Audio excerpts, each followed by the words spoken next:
सोनालीचा जन्म विदर्भातील एका छोट्याशा गावात झाला होता. गाव लहान असले तरी लोकांच्या मनात परंपरा, रूढी आणि समाजाची भीती फार मोठी होती.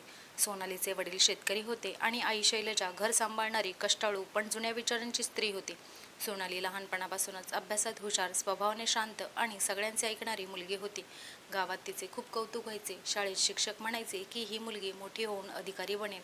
पण शैलजाला मात्र तिच्या शिक्षणापेक्षा तिचे वागणे, लोकांसमोर घराण्याची अब्रू राखणे आणि परंपरा पाळणे जास्त महत्त्वाचे वाटायचे. सोनाली 12व्या वर्षी असताना तिला पहिल्यांदा मासिक पाळी आली. त्या दिवशी ती घाबरली होती. तिला काय होत आहे हे समजत नव्हते. शैलजाने तिला जवळ बसवले, समजावले, पण त्याचबरोबर अनेक नियम तिच्या मनात भरवले. या दिवसात देवघरात जायचं नाही, पूजेला हात लावायचा नाही, कुणाच्या शुभकार्याला जायचं नाही, असे अनेक नियम होते. सोनालीने ते सगळं निमूटपणे ऐकलं. तिच्या मनात प्रश्न होते, पण आईला प्रश्न विचारण्याची तिची हिंमत नव्हती. काही महिन्यांनी गावात देवीची मोठी यात्रा आली. संपूर्ण गाव उत्साहात होते. घरात पाहुण्यांची वर्दळ होती. पण नेमकं त्याच काळात सोनालीची पाळी सुरू होण्याची तारख होती. शैलजा चिंतेत पडली. तिने शेजारच्या एका महिलेचा सल्ला घेतला आणि बाजारातून काही गोळ्या आणल्या. त्या रात्री तिने सोनालीला गोळी देत म्हटलं, ही घे, पाळी काही दिवस पुढे जाईल. यात्रा संपेपर्यंत काही अडचण येणार नाही. सोनालीने विचारलं, आई, ही गोळी घेतली तर काही त्रास होणार नाही ना? शैलजा लगेच म्हणाली, अगं नाही, गावात कित्येक मुली घेतात, काही होत नाही. आईच्या शब्दांवर विश्वास ठेवून सोनालीने गोळी घेतली. यात्रा छान पार पडली. कोणालाही काही अडचण आली नाही. उलट शैलजाला वाटलं की तिने खूप शहाणपणाचं काम केलं. त्यानंतर जेव्हा जेव्हा एखादा सण, जत्रा किंवा लग्न पाळीच्या दिवसात येई, तेव्हा शैलजा अशाच गोळ्या आणायची. सुरुवातीला वर्षातून 1-2 वेळा घडणारी गोष्ट हळूहळू वाढत गेली. सोनालीला स्वतःलाही त्यात काही गैरवाटेनासं झालं. गावात अनेक महिलांकडून ती एकच गोष्ट ऐकत होती, पाळी आली की अडचण होते, गरज पडली तर गोळी घ्यायची. हळूहळू तिच्या मनात हे सामान्य आहे अशी समजूत बसली. कॉलेजला जाण्यासाठी ती तालुक्याच्या गावात जाऊ लागली. तिथे नवीन मैत्रिणी मिळाल्या. काही जणी डॉक्टरांच्या सल्ल्याने औषधे घेत असत, काही जणी घेत नसत. पण सोनालीने कधी गंभीरपणे विचार केला नाही. तिच्यासाठी आईचा सल्ला अंतिम होता. कॉलेजच्या दुसऱ्या वर्षी ती एका शैक्षणिक सहलीला जाणार होती. सहलीच्या दिवसात पाळी येणार होती. तिने आईला फोन केला. शैलजाने लगेच सांगितलं, गोळी घे, एवढी छान सहल सोडू नकोस. त्या दिवसापासून सोनाली स्वतःहूनही गोळ्या घेऊ लागली.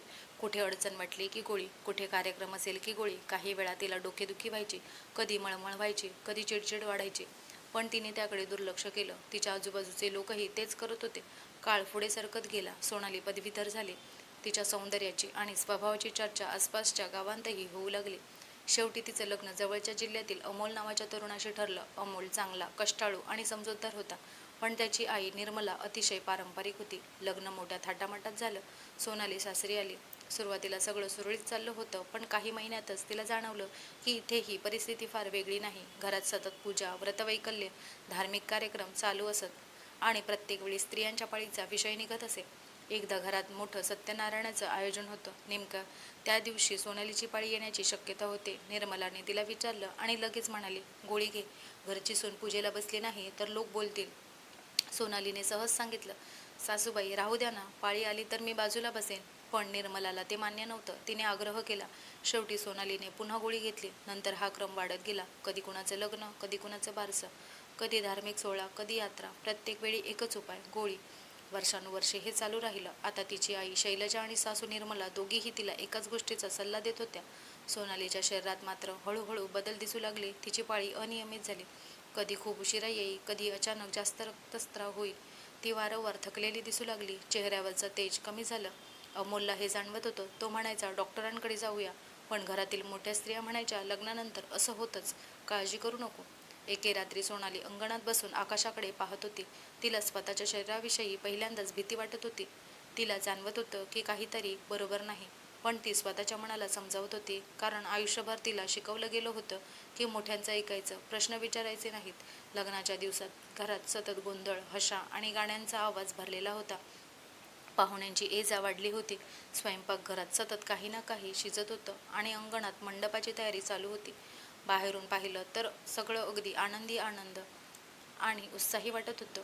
पण सोनालीच्या आत मात्र एक वेगळंच वादळ सुरू होतं. तिने गोळी घेतल्यानंतर तिच्या शरीरात सूक्ष्म बदल जाणवायला सुरुवात झाली होती. आधी जे थकवा अधूनमधून वाटायचा तो आता सतत जाणवत होता. कधी कधी उभं राहताना डोकं गरगरायचं, तर कधी छातीत दडपणासारखं वाटायचं. तरीही ती काहीच बोलत नव्हती, कारण तिच्या मनात एकच विचार होता, आता काही बोललं तर सगळं बिघडेल. लग्नाचा मुख्य दिवस जवळ आला तशी तिची जबाबदारी वाढली. सासूबाई निर्मला प्रत्येक गोष्टीत तिचा सहभाग अपेक्षित करत होत्या. सून घरची शोभा असते हे वाक्य त्या वारंवार म्हणत. सोनाली सकाळपासून रात्रीपर्यंत कामात गुंतलेली असे. कधी गोडधोड बनव, कधी पाहुण्यांची व्यवस्था बघ, कधी रांगोळी काढ, कधी देवपूजेत मदत कर. तिचं शरीर थकत चाललं होतं, पण मन दाबून ठेवलेलं होतं. लग्नाच्या आदल्या रात्री घरात हलकं फुलकं संगीत सुरू होतं. महिलांचा हळदीचा कार्यक्रम चालू होता. सोनाली ही त्यात सहभागी होती, पण अचानक तिला गरगरल्यासारखं वाटलं. ती एका खुर्चीला धरून उभी राहिली. शेजारी असलेल्या एका नातेवाईक बाईने ते पाहिलं आणि विचारलं, काय झालं बाळा? सोनालीने हसत सांगितलं, काही नाही, थोडा थकवा आहे. पण तिच्या चेहऱ्यावरचा पांढराटपणा स्पष्ट दिसत होता. त्या रात्री अमोलने तिच्याकडे काळजीने पाहिले. तू खूप थकली आहेस, तो म्हणाला. सोनालीने हसून विषय टाळला. लग्नात सगळं असंच असतं, ती म्हणाली. पण अमोलच्या मनात अस्वस्थता वाढत होती. त्याने पहिल्यांदाच गंभीरपणे विचार केला की कदाचित हा फक्त थकवा नाही. दुसऱ्या दिवशी लग्नाचा मुख्य दिवस होता. सकाळपासूनच घरात मोठी लगबग होती. सोनाली लवकर उठली, पण उठल्यावरच तिला प्रचंड अशक्तपणा जाणवला. तरीही तयार झाली. नातेवाईक येऊ लागले. मंडप भरत गेला. वाजंत्री सुरू झाली. सगळ्यांच्या चेहऱ्यावर आनंद होता. लग्नाच्या विधी सुरू असताना सोनालीला वारंवार चक्कर येत असल्यासारखं वाटत होतं. ती स्वतःला सावरत होती. थोडं अजून थांब, ती स्वतःला सांगत होती, पण शरीर साथ देत नव्हतं. एकदा ती मंडपाबाहेर गेली आणि भिंतीला टेकून उभी राहिली. तिचा श्वास वेगाने चालू झाला होता. हात थरथरत होते. तेवढ्यात निर्मला तिथे आली. काय झालं? तिने कठोरपणे विचारलं. सोनालीने कसेबसे सांगितलं, थोडं बरं वाटत नाही. निर्मलाने लगेच उत्तर दिलं, आज काहीही चालणार नाही. लग्नाचा दिवस आहे, सगळं नीट करायचं. तिच्या आवाजात सहानुभूतीपेक्षा आदेश जास्त होता. सोनाली पुन्हा आत आली, पण आता तिची हालत आणखीन बिघडली होती. विधी सुरू असताना ती एका जागी बसून राहण्याचा प्रयत्न करत होती, पण तिच्या डोळ्यांसमोर अंधारी येत होती. अमोलने हे पाहिलं. तो लगेच तिच्या जवळ आला. आपण डॉक्टरकडे जाऊया का? तो हळूच म्हणाला. पण त्या क्षणी मंत्रोच्चाराचा आवाज वाढला आणि सगळं लक्ष दुसरीकडे गेलं. लग्न पार पडलं. मंगलाष्टका झाली. नवदाम्पत्याला आशीर्वाद मिळाले. सगळे आनंदात होते, पण सोनाली आतून पूर्णपणे कोलमडली होती. ती कोणालाही काही न सांगता एका कोपऱ्यात बसली होती. तिचा चेहरा फिकट झाला होता. ओठ कोरडे पडले होते. तिला स्वतःचं शरीर जणू साथ देत नव्हतं. त्या रात्री जेवणाच्या वेळी ती टेबलाजवळ बसली, पण तिला काहीच खाता आलं नाही. अमोलने पुन्हा विचारलं, डॉक्टरांकडे जाऊया का? पण निर्मला लगेच मध्ये आली. लग्नात असं होतंच, नवीन जबाबदाऱ्या आल्या की थकवा येतो. शैलजाने फोनवरूनही तेच सांगितलं, थोडे दिवस जाऊ दे, मग बरी होईल. पण सोनालीला आता स्वतःलाच भीती वाटायला लागली होती. तिला जाणवत होतं की हा साधा थकवा नाही, तिच्या शरीरात काहीतरी बिघडलं होतं. लग्नानंतरचे काही दिवस अतिशय शांत होते. पाहुणे परत गेले होते. घरात पुन्हा सामान्य दिनक्रम सुरू झाला होता. पण सोनाली मात्र दिवसेंदिवस कमजोर होत चालली होती. सकाळी उठायला त्रास होऊ लागला. डोकं सतत जड राहायचं. चालताना दम लागत होता. कधी कधी हृदय जोरात धडधडत असल्यासारखं वाटायचं. एक दिवस ती स्वयंपाकघरात काम करत असताना अचानक तिच्या हातातून भांडे पडले. आवाज ऐकून अमोल धावत आला. त्याने तिला धरलं. तेव्हा त्याला जाणवलं की तिचं शरीर थरथरत होतं. बस थोडा वेळ, तो म्हणाला. यावेळी मात्र त्याने ठाम निर्णय घेतला. उद्या आपण शहरात डॉक्टरांकडे जाणार. सोनालीने काहीही विरोध केला नाही, कारण आता तिलाही जाणवलं होतं की हे थांबवणं शक्य नाही. दुसऱ्या दिवशी सकाळी ते दोघे शहराकडे निघाले आणि त्या प्रवासाने सोनालीच्या आयुष्याचा पुढचा अत्यंत गंभीर अध्याय सुरू केला. डॉक्टरांकडून परत आल्यावर घरात एक वेगळी शांतता पसरली होती. ती शांतता समाधानाची नव्हती, तर दडपलेल्या प्रश्नांची होती. निर्मला स्वयंपाकघरात बसली होती, पण तिचं लक्ष भांड्यांकडे नव्हतं. अमोलही गप्प होता. सोनाली मात्र खोलीत जाऊन बसली होती. तिच्या डोक्यात सतत एकच वाक्य फिरत होतं, तुमचं आरोग्य कोणत्याही कार्यक्रमापेक्षा महत्त्वाचं आहे. पण त्या वाक्याला घराच्या वास्तवाशी जोडणं तिला कठीण जात होतं. दुसऱ्या दिवशी सकाळी शैलजाचा फोन आला. निर्मलाने आधीच तिला डॉक्टरांच्या बोलण्याबद्दल सांगितलं होतं. शैलजाचा आवाज चिंताग्रस्त होता, पण त्यातही जुने विचार होतेच. अगं, इतकं गंभीर काही नसतं. आम्ही पण घेत होतो अशा गोळ्या. थोडं दुर्लक्ष केलं की ठीक होतं, ती म्हणाली. सोनाली शांतपणे ऐकत होती, पण यावेळी तिच्या मनात काहीतरी वेगळं घडत होतं. ती पहिल्यांदाच स्वतःच्या त्रासाला शब्द देत होती. आई, मला सतत थकवा जाणवतो, चक्कर येते, हे सामान्य नाही. पण शैलजाने ते हलक्यात घेतलं. संसारात असं होतंच, ती म्हणाली आणि फोन ठेवला. त्या दिवशी दुपारी निर्मला सोनालीच्या खोलीत गेली. तिच्या हातात पुन्हा एक गोळ्यांचं पाकिट होतं. सोनालीने ते पाहताच तिला थोडी भीती वाटली. डॉक्टरांनी मनाई केली आहे ना, ती हळू आवाजात म्हणाली. निर्मला थोडी चिडून म्हणाली, डॉक्टर शहरातले असतात, त्यांना गावचं जीवन काय कळतं? उद्या पूजा आहे, घरात सगळे येणार आहेत. तू नाही घेतलीस तर सगळं बिघडेल.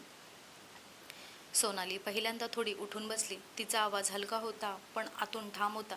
मला आता घ्यायची नाही. मला खरंच त्रास होतोय. निर्मला काही क्षण गप्प राहिली. मग ती म्हणाली, तू सून आहेस या घरची. फक्त स्वतःचा विचार करून चालत नाही. त्या वाक्याने सोनालीच्या डोळ्यात पाणी आलं. पण यावेळी ती लगेच मान खाली घालून गप्प बसली नाही. तिच्या आत काहीतरी तुटत होतं, पण त्याचबरोबर काहीतरी जागही होत होतं. त्या रात्री अमोल खोलीत आला तेव्हा सोनाली खिडकीजवळ बसली होती. बाहेर अंधार पसरला होता. गावातून येणारा वारा शांत होता. अमोल तिच्या शेजारी बसला. तू खरंच आता औषधे घेणार नाहीस का? त्याने हळूच विचारलं. सोनाली काही क्षण शांत राहिली. मग म्हणाली, मला भीती वाटते, पण मला आणखीन त्रासही सहन होत नाही. अमोलने तिचा हात धरला. आपण डॉक्टरांचं ऐकू. यावेळी आपण कोणाचं नाही, फक्त तुझ्या आरोग्याचं ऐकू. पहिल्यांदाच सोनालीला वाटलं की कुणीतरी तिच्या बाजूने ठामपणे उभा आहे. पुढचे काही दिवस थोडे शांत गेले. सोनालीने औषधं थांबवली होती. तिचे शरीर हळूहळू सावरत होतं, पण पूर्णपणे नाही. कधी कधी अजूनही चक्कर यायची, कधी थकवा जाणवायचा, पण तिने स्वतःला थोडं सांभाळायला सुरुवात केली होती. डॉक्टरांनी दिलेल्या गोष्टी ती पाळत होती, पण घरात वातावरण पूर्ण बदललं होतं. निर्मला अनेकदा नाराज दिसायची. आता घरात काही कार्यक्रम ठेवणं कठीण झालं आहे, ती म्हणायची. शेजारच्या बायका येऊन विचारायच्या, सून बरीच नाही का? अशा प्रश्नांमुळे निर्मलाला अधिकच राग येत असे. एके दिवशी गावात मोठी सत्यनारायण पूजा ठरली. निर्मलाने लगेच सांगितलं, यावेळी कोणताही त्रास नको, तू गोळी घ्यायची. सोनाली शांतपणे म्हणाली, नाही. यावेळी तिच्या आवाजात भीती नव्हती, फक्त थकलेला पण ठाम निर्णय होता. निर्मला संतापली, तू घर मोडणार आहेस का? सोनाली पहिल्यांदा उभी राहिली. मी घर मोडत नाहीये, मी स्वतःला वाचवत आहे. घरात शांतता पसरली. अमोल तिथेच उभा होता. त्याने आईकडे पाहिलं, मग सोनालीकडे. त्याने पहिल्यांदा स्पष्टपणे आईच्या विरुद्ध बोलला नाही, पण सोनालीच्या बाजूनेही तो शांत उभा राहिला. त्या दिवशी पूजा झाली, पण सोनालीने कोणतीही औषधं घेतली नाहीत. ती बाजूला बसली. सुरुवातीला निर्मला खूप नाराज होती, पण काहीच बोलली नाही. त्या रात्री सोनालीला पहिल्यांदा थोडं हलकं वाटलं, पण त्याच वेळी तिच्या मनात भीतीही होती. मी योग्य करते का? पण त्या भीतीच्या मागे एक नवीन भावना होती, स्वतःसाठी उभं राहण्याची पहिली जाणीव. आणि हीच जाणीव पुढे तिच्या आयुष्याला अजून मोठ्या वळणावर नेणार होती. सोनालीने औषधं थांबवल्यानंतर काही दिवस घरात एक विचित्र शांतता पसरली होती. वरवर सगळं सामान्य दिसत होतं, पण आतून प्रत्येकाच्या मनात काहीतरी हलत होतं. निर्मला अजूनही नाराज होती, पण थेट बोलत नव्हती. अमोल मात्र सोनालीच्या बाजूने उभा राहण्याचा प्रयत्न करत होता. सोनाली स्वतःला सावरत होती, पण तिचं शरीर अजूनही पूर्णपणे साथ देत नव्हतं. सकाळी उठल्यावर तिला थकवा जाणवत असे, पण आधी इतका तीव्र नव्हता. काही दिवस तिला वाटलं की कदाचित शरीर सुधारते. ती थोडी आशावादी झाली होती, पण हा बदल फार काळ टिकला नाही.